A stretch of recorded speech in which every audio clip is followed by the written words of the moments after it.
So, they say you are what you eat. And there's some validity in that. Like, you ain't gonna walk around looking like a cheeseburger, but your hair is gonna show it.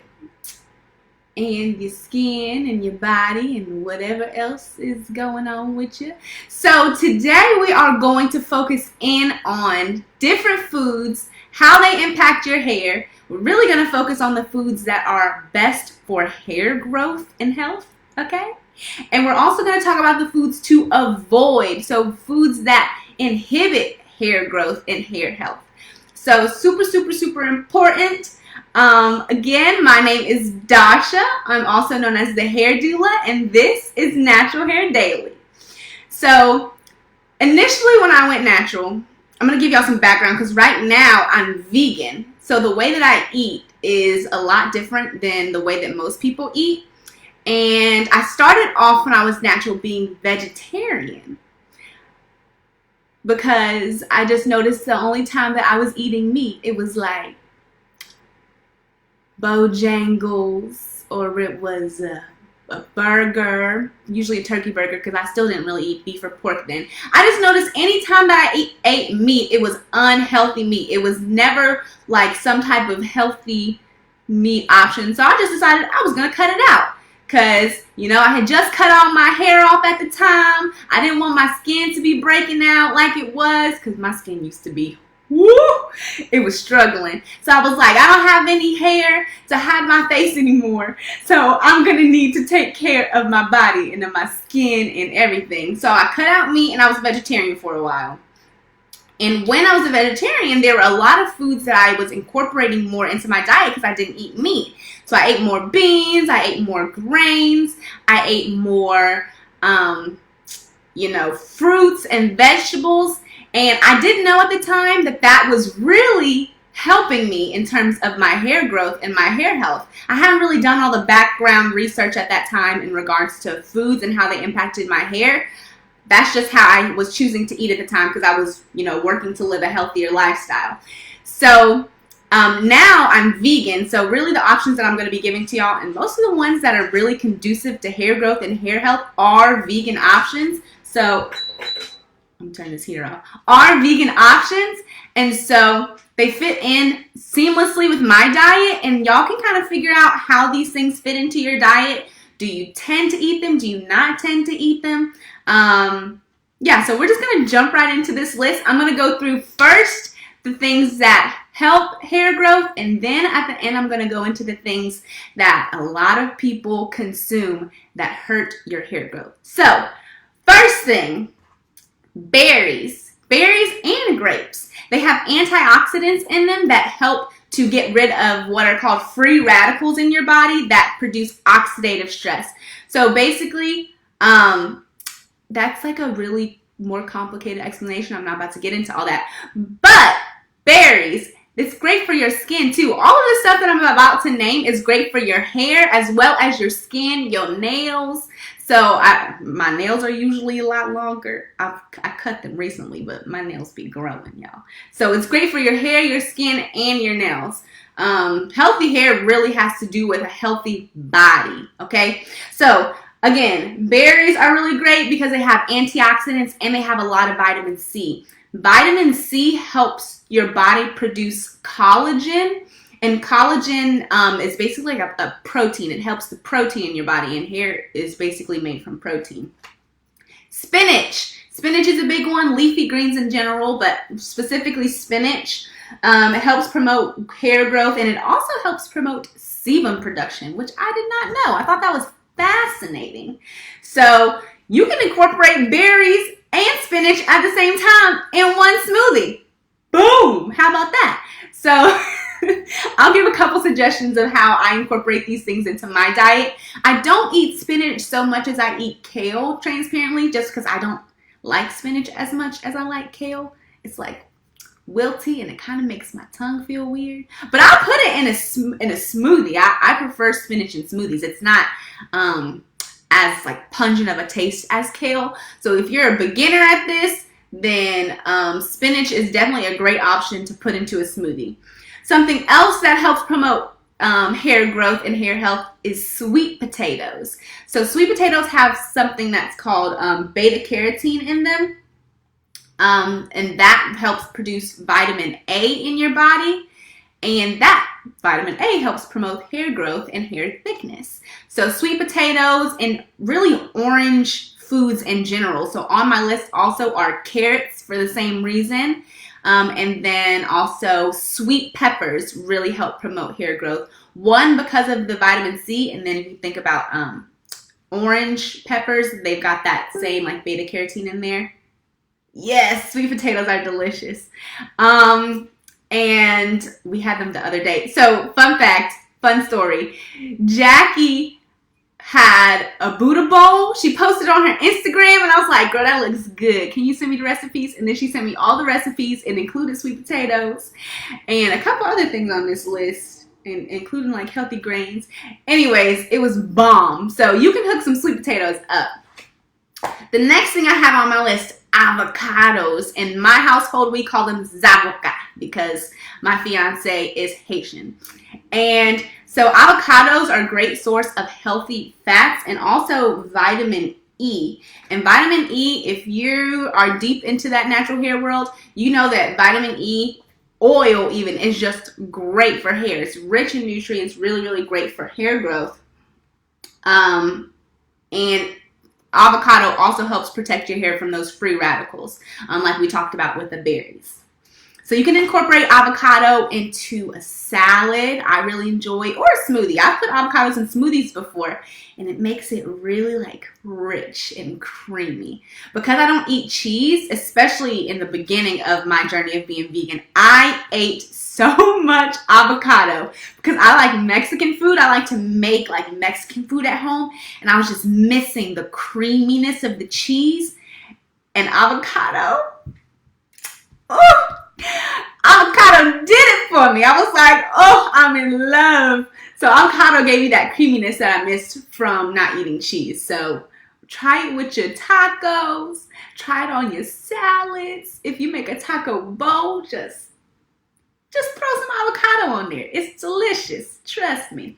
The next thing I have on my list, nuts and seeds and nut butters. So think peanuts, walnuts are really great. Almonds, really great as well.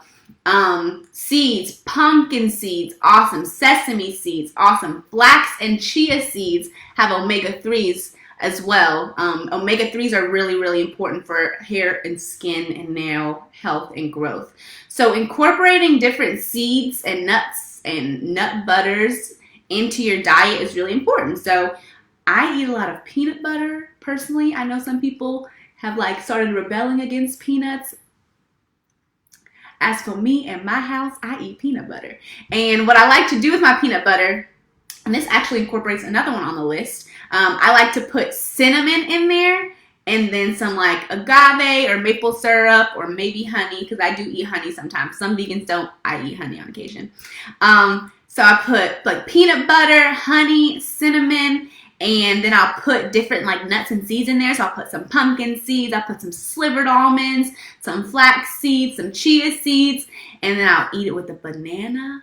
Oh, so good. It's so good. It's like my version of a chocolate bar. It's delicious. But of course, you know, if you want, you can eat it on a sandwich, or I would suggest some type of like whole grain bread or something of that nature. You can eat it by itself if you want to. You have free reign. Another thing I really love to do in terms of nuts and seeds is put it in a smoothie. You can just throw some different nuts and seeds in there. If you want to make like a peanut butter smoothie, I've made that before. I actually really enjoy peanut butter smoothies.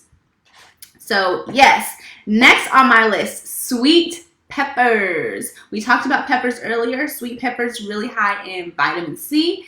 Fun fact, yellow peppers have more vitamin C than oranges. Who knew? I didn't. I know now. So sweet peppers are really great. They help with growth and also with sebum production. So again, sebum is your natural oil that your scalp makes, and it helps keep your scalp healthy and moisturized, and then it can travel down some of your hair as well, keeping the hair that's closer to your roots moisturized also. Beans. Beans and soybeans specifically as well. Beans in general. Beans help provide protein and then other nutrients like zinc that are really important for hair growth. And again, our hair thrives off protein. That is what it is. It needs protein. And we're going to get deep into why animal sources of protein maybe are not necessarily the best sources of protein in terms of hair growth. So later on that. Tangerines, that goes into the vitamin C as well. Oatmeal is really great for your hair and skin. I noticed, so I used to really not like oatmeal. And it's because the texture, it's like slimy. I don't like slimy stuff. It's gross.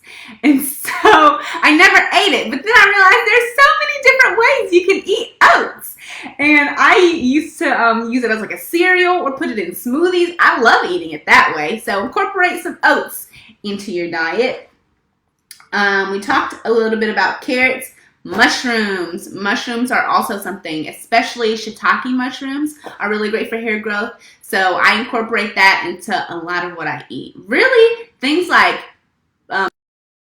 or mushrooms can be incorporated into like the base of just about any dish that you make if you want, whether it be pasta. I like to make pasta primavera. You can use mushrooms, again, if you like Mexican dishes. I use it in there. I use mushrooms in a lot of stuff. We stay stacked with mushrooms. Currently have mushrooms in my fridge and in my freezer. Even if you eat like burgers or veggie burgers, saute some mushrooms and throw them on top. They're delicious. And then cinnamon. Like I said, I throw cinnamon into my peanut butter. You can throw cinnamon into a tea, maybe into a coffee. I don't drink coffee, but you could do it. So find ways to incorporate cinnamon. Cinnamon helps to get your blood circulating. And so that helps the hair because then more blood gets circulating in your scalp as well. And so that means that your hair follicle gets more nutrients. Your blood is what carries your nutrients throughout your body to the parts of your body. So that's why something like running, and we'll get into different reasons why exercise is good for hair at a later date, but that's why things like running is really, really great for promoting hair growth and exercising because it gets your blood flowing and it gets all those nutrients flowing throughout your body and specifically to your scalp. That's where we want the nutrients going, to our scalp and to the rest of our body because, like, you know, gotta live. And though to our scalp to make sure that our hair is growing, it's thick, it's getting those nutrients that we need. There was one in particular. There was a food that helps prolong the anagen phase. We'll go deeper into the phases of hair growth later. Now, next, foods to avoid. This list is a lot shorter, and we're going to see how y'all feel about these. Because I was looking at them like, yep, okay, cool, makes sense. This is going to be tough for some people, though. It depends on, again, what you're going for. And everything in moderation and in balance. So don't take these as, I have to do this and I have to cut this out. I don't believe in that. I believe in balance. So, foods to avoid. Sugar. Processed sugar. It's no bueno. Not just because it's like, you know, unhealthy. You know, people always, oh, sugar's bad and da-da-da-da. Cool. Why? Specifically, the reason that sugar is not great for hair growth is because it prohibits protein absorption. And again, as we have discussed, your hair is made of protein. Your hair needs protein. It needs to be able to absorb it and use it in your hair follicles. So if you're consuming so much sugar and not able to absorb all the protein that your body needs in order to, feed your hair basically, then that is prohibiting your hair growth and you're going to have brittle, weak hair as it is growing out of your scalp. It might grow, it just might not grow fast and it might not grow strong. So the choice is yours, everything in moderation. Next, starchy refined grains. So think white potatoes or, which I'm about to eat one of those later. Everything in moderation. Okay, balance. White potatoes, white rice, cakes, cookies, things with like white flours and processed grains and things of that nature. Those are basically the same as sugar. In your body, it just takes longer for them to turn into sugar. They're not going straight in as sugar. They just get converted to sugar. So it has the same effect as plain old sugar. So that's why you want to eat more whole grains as opposed, and like foods with, sweet potatoes, things like that. Foods that are rich in all those just great things. Next, alcohol. Somebody just had a light bulb moment. So there's multiple reasons why alcohol is no bueno in terms of hair growth. One, it's dehydrating. Your hair needs moisture in order to grow. So fun fact, again, we may go deeper into this. If your body does not have enough moisture, then your organs need to be moisturized. Like, your organs need water in order to function properly. And so if you do not have the proper amount of moisture in your body, the amount of water in your body, your body is like majority water, so it needs a lot of it to function, then what's going to happen is any water that you put into your body, your organs are going to take it because it's not enough. It ain't enough to go around. But what's most important for your body to function is your organs, is your heart, your stomach, your liver, all that. So your organs are going to snatch up all that water. And that means there's no water left for your skin. There's no water left for your hair, and you walking around looking like the Gross sisters from the Proud family, looking ashy and dry because you don't drink enough water or because you drink too much alcohol, and alcohol is dehydrating. So fun facts, drink more water, drink less alcohol, okay? Class over. No, I'm just kidding. Okay, but no, for real. Moisture is very, very important. Drink water. Another reason that alcohol prohibits hair growth is because it slows down and lowers your zinc levels. And as we discussed earlier, zinc is a very important mineral for healthy hair. So, just if you're going to drink, do it in moderation. I don't drink that much. Even in college, when people were wilding out, I wasn't really that person who liked alcohol because I thought it was gross and I would just rather drink juice. And I didn't understand why people would drink alcohol and they're like, ooh, it tastes like juice. And I was just like, well, then why don't you just drink juice? That's just me, though. So that's something that I did unknowingly that contributed to the health of my hair. Too much animal protein. Now, there are, of course, lots of debates in both directions about animal protein and just animal products in general. I choose not to consume them. Other people do. I think everyone's body is different, and that's great. What I will say is a lot of times people who consume a lot of animal products neglect other food groups and neglect other plant-based products that are a lot more rich in nutrients. And what I tell people to explain this, right, is when you're eating an animal, right, you're getting secondhand nutrients. That animal ate plants, right? Because to my knowledge, we don't really eat any carnivores. Most people don't go around eating tiger meat because tigers eat animals that collect lots of vegetation. So carnivores eat animals that eat vegetation in order to get their nutrients. So it's second-hand nutrients. You don't get as many of the nutrients when you are eating an animal because you're just getting the second-hand nutrients from the plants that animal ate. So the animal ate the plants that have all the nutrients that are really, really rich in those nutrients, and then their body took what it needed and converted what it needed, and now you're eating their body and you're getting what's left over, basically. So when you're eating plant proteins and plant matter, you're getting first-hand nutrients. You're getting nutrients direct from the source, okay? So if that makes sense to anyone, you want to go direct to the source as often as possible to get your nutrients because it's more full in nutrients as opposed to when you're getting an animal who's giving you half digested nutrients, half used up nutrients. So you want to make sure not to eat too many animal proteins if you choose to eat them at all. And then last is greasy food. Now, I love fries, y'all. That's my weakness. I love French fries. French fries and potato chips. Clearly, I like potatoes. Okay, that's okay. Everything in moderation. I really strongly believe that. I'm not one of those people who is going to tell you to cut stuff out and eliminate this and don't do that, because I didn't go vegan overnight. It took me like 7 years to become vegan. my transition period was that long, like literally 7 years. Probably longer, because really I started in high school, and I was like, the first thing that I did was, instead of drinking Kool-Aid with my brothers and sisters, I drank water. Step one. And I did that for like a year, probably. That's the only thing I did. And then eventually I was like, oh, I'm going to cut out, beef and pork, because I wasn't really raised on that anyway. So I would maybe eat a pepperoni pizza, and then I just was like, nah. So anyways, everything is a slow transition. Everything's in moderation. So with greasy food, again, this is something that, you have the knowledge it does interfere with hair growth.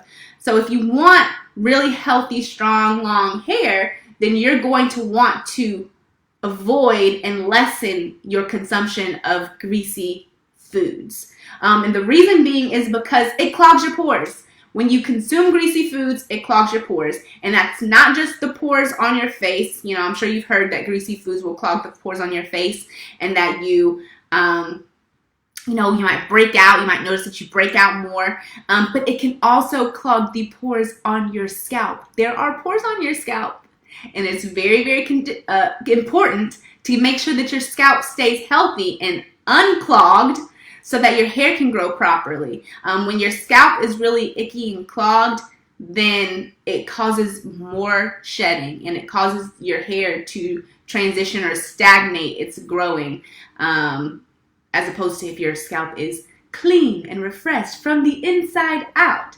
So those are the main things that I have for you to avoid. I really just wanted to go over those, the foods, and we're going to talk about more things in relation to your mind, your body, just your overall well-being, because healthy hair really is reflective of a healthy body, a healthy mind, just a clear mind.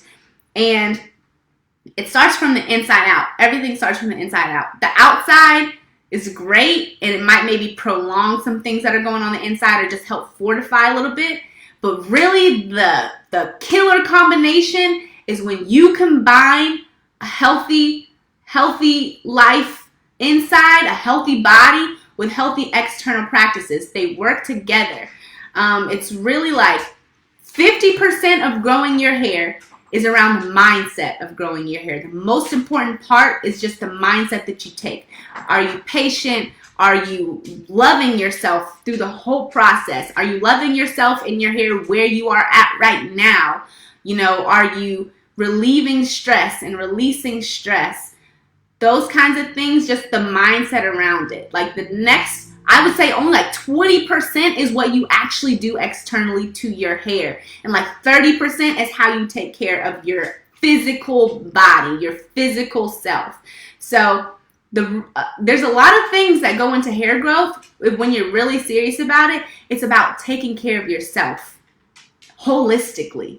Growing your hair is about taking care of yourself holistically. It's like serious self-care.